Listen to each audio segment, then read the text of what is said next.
So here it is. Seems the leakage come from here.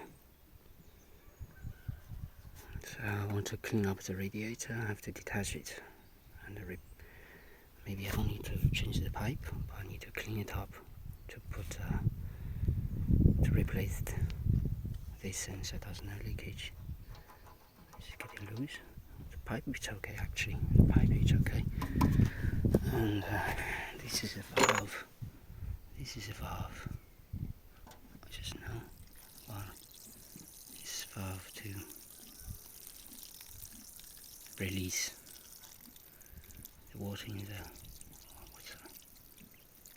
release water in the radiator. It works. That's great. I don't know why it's so close.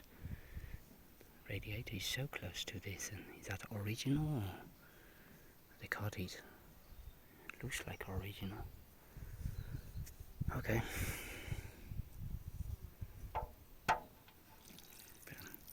Water looks clean because I add some today. Add some more water into it today.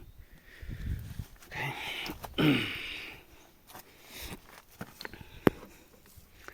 So leakage come from here.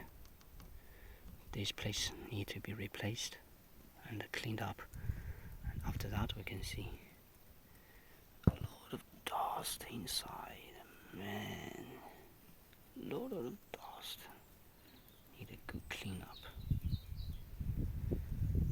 So that's it.